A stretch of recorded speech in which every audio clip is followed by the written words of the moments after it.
Hello.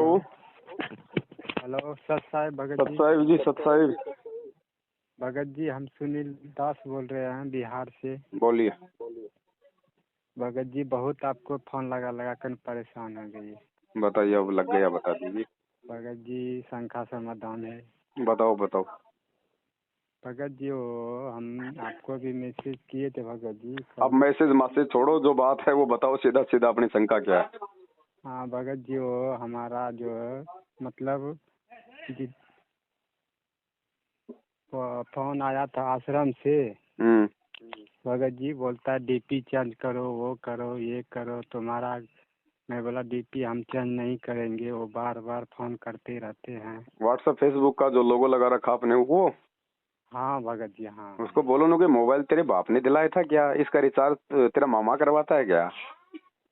है मेरी देखिए मर्जी है, मैं सलमान खान का फोटो लगाऊं, गुरुजी का लगाऊं या सात संगति का लगाऊं? तू कौन होता है मेरे को बोलने वाला?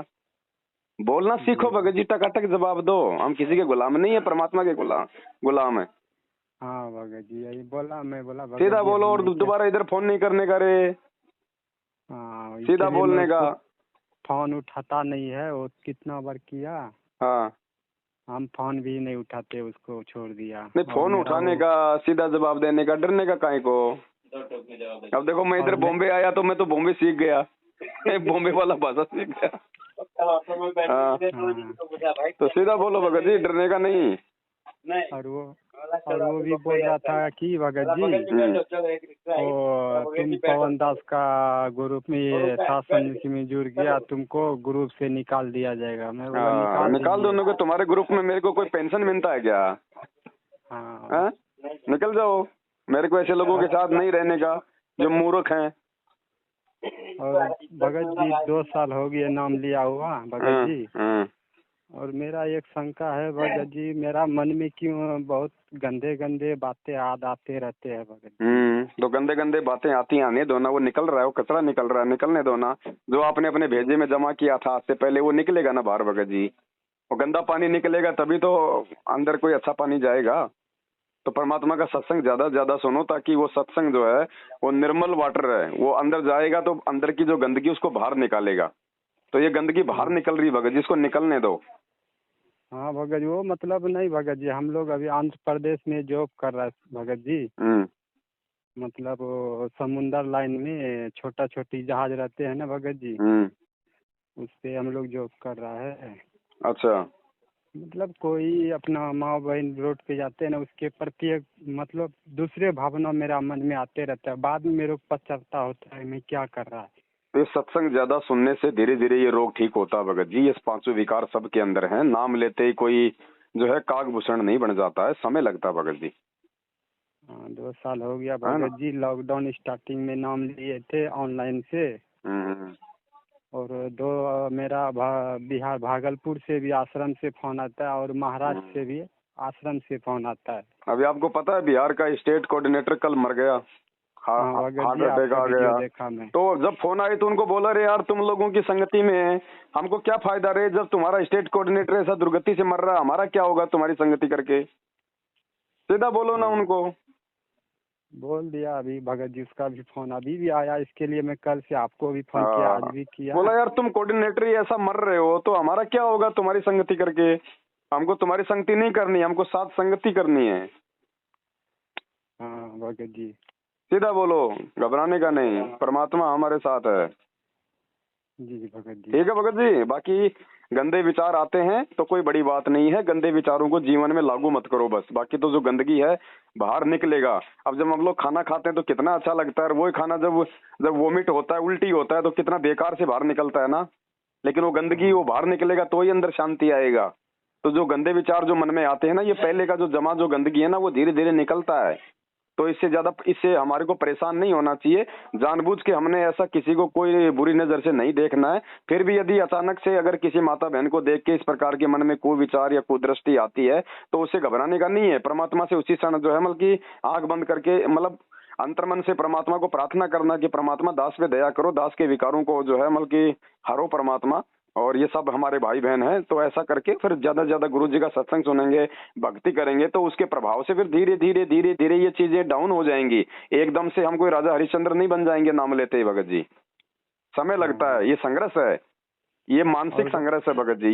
ये भी एक प्रकार की जो है मतलब तपस्या है। परमात्मा हमारे को चेक करता है कि इसके अंदर अभी भी वो पहले वाले विचार हैं या थोड़ा बहुत कुछ मतलब चेंजमेंट आया है।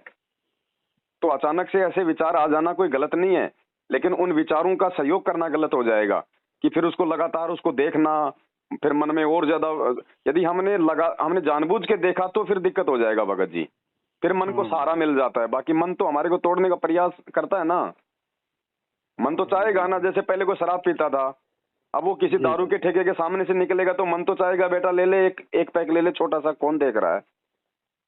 तो वो मन में विचार आना गलत नहीं है, लेकिन वो विचार जो आ जाए उस विचार को परमात्मा के ज्ञान आधार से काट देना, ये संघर्ष है। तो परमात्मा भी चेक करता है कि देखता हूँ अब इसके अंदर कुछ बदलाव आया कि नहीं आया, या अभी भी वही गंदगी खाने का इच्छुक है। तो ऐसे घबराने का नहीं कि मेरा नाम खंड हो गया, मेरा ये हो गया, मेरा वो हो गया। परमात्मा से माफी मांगते रहो। रोज संध्या आरती करते हैं, 3 टाइम की आरती करते हैं, माफी तो मांगते हैं गुरु जी से, है क्या नहीं भगत जी? और भगत जी हमारे मैच चलती है भगत जी कंपनी का, उसमें से बहुत 30, 40, 35 आदमी रहते हैं। उसमें से हम मांस मच्छी खाने वाला नहीं है भगत जी, उसको खाना बनाने वाला कुकिंग को बोल दिया कि हमारा खाना सेपरेट बना दो,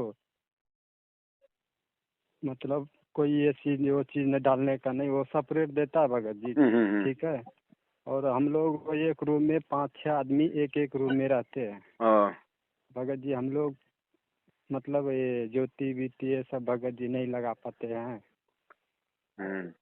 वो एक मजबूरी है, मजबूरी में ऐसा कोई दिक्कत नहीं होता है।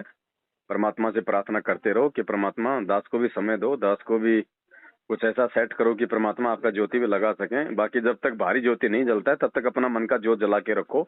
मन का ज्योत का मतलब है परमात्मा की मर्यादा, गुरुजी के वचन पे चलना, गुरुजी की भक्ति करना। ये जो है भक्ति में ज्योत जलती है। जी भगत जी, वही भगत जी कुछ हम लोग 1 महीना और रुकेंगे, इसके बाद चला जाएंगे गाँव। कोई बात नहीं, लेकिन अब है ना भगत जी, भक्ति मार्ग में हमको खुद आगे बढ़ना पड़ेगा, खुद हमें कुछ बातों पे विचार करना पड़ेगा, चिंतन करना पड़ेगा। ठीक है, एक दूसरे भगत भाई बहन से बात करना, उसका सहयोग लेना कोई गलत नहीं है, लेकिन अंततः हमने खुद ही आगे अपने पैर रखने पड़ेंगे। हमने खुद समझना पड़ेगा क्या मेरे हित में है, क्या मेरे अहित में है, तब हम सफल होंगे भक्ति मार्ग पे। और भगत जी मंत्र जो हम लोग जाप करते हैं गुरु जी का जो दिया हुआ जी, वो मतलब पूरा नहीं हो पाता है। हाँ, वो एक बार में नहीं होता है, कोई बड़ी बात नहीं है। मन का प्रभाव है इस समय संगत पे, क्योंकि 8 साल से गुरुजी हमसे दूर हैं, ना हमें गुरुजी के साक्षात दर्शन हो रहे, ना गुरुजी से 8 साल में कोई आशीर्वाद ले पा रहा, ना उनके सन्मुख हम कोई जो है सत्संग सुन रहे। तो भगत जी ये तो होगा ही होगा, काल का दबाव तो है ही इस समय, आपके अकेले के साथ में थोड़ा ना है ना। तो ऐसा कुछ नहीं है, थोड़ा थोड़ा ये दबाव होता है।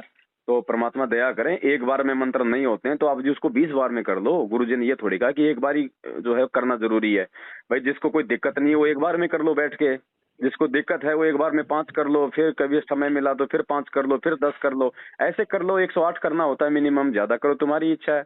तो 108 तो हो ही जाते हैं भगत जी। आप बाथरूम में बैठते हो 15 मिनट, अरे बैठे बैठे क्या करते हो, दुनिया भर का बातें सोचते रहते हो। मालिक का बैठ के बाथरूम की सीट पर अपना आत्मा से परमात्मा का संबंध जोड़ो, अपना अपना मंत्र कर लो। नहा रहे हो, नहाते नहाते क्या हमें कोई ओम ओम ये तो हमने बोलना नहीं अब है, ठंडा ठंडा गरम गरम ये अब ये तो बोलना नहीं है। नहाओ, नहाते समय परमात्मा का 2-4 मंत्र याद कर लो अपना। अच्छा भगत जी, वो भोग जो लगाते हैं सब भगत जी, हाँ, उसमें रिफाइन का तेल से वो पकवान कर सकता है क्या? देखो ऐसा है, यदि कोई बड़ा समागम होता है, कोई साथ संगति होती है, कोई सत्संग होता है, भंडारा होता है, वहां तो हमने तेल का प्रयोग बिल्कुल भी नहीं करना। भंडारा तो शुद्ध देसी घी में बनेगा। बाकी हम अपने घर पे जो भोजन बनाते हैं उसमें हम रिफाइंड का यूज कर सकते हैं, लेकिन अपने घर पे जो हम गुरुजी को हलवाराम का भोग लगाते हैं, चाहे रोज लगाओ सप्ताह में लगाओ, वो देसी घी में ही बनेगा। हलवाराम हलवाराम तेल में नहीं बन सकता। हाँ, बाकी नॉर्मल जो भंडारा होता है, संगत में कोई भगत जी अनिल अंबानी के भाणजे थोड़ी हैं सारे, हम सब भाई बहन रिफाइंड का ही खाते हैं। हाँ भगत, जैसे पूरी बीरी बनाने का वो रिफाइंड का खाते हैं, इसीलिए तो भगवान ने हमारे को अन्नदेव की आरती दी है, इसलिए तो हम रिफाइंड का अन्नदेव को भोग लगाते हैं। लेकिन पूर्ण परमात्मा सतगुरु को जो है भोग जो लगता है वो केवल शुद्ध देसी घी का ही लगता है भगत जी। इसलिए परमात्मा ने हमारे को भोग का आरती दिया है। इसलिए हम उनको हलवाराम लगाते हैं। तो हलवाराम का भोग जो है वो शुद्ध जो है देसी घी में होना चाहिए, और जो रिफाइंड का जो है वो अनदेव को लग सकता है, क्योंकि वो एक देव है। हाँ बाकी गुरुजी को तो शुद्ध देसी घी का लगेगा। इसलिए तो हम ठीक है। जब गुरुजी का भोग का आरती करते हैं तो खाली हलवेराम का भोग लगाते हैं अकेला। ठीक, जैसे और केला फूल फ्रूट सब ये सब दे सकता है। हाँ हाँ हाँ, बस बस है ना। अब थोड़ा दांत थोड़ा बिजी है बड़े भाई, है ना, फिर करेंगे ठीक, कभी। हाँ ठीक है, सत्ता सस्ता है। है जय तो। हो बंदी छोड़। जय हो बंदी छोड़ की।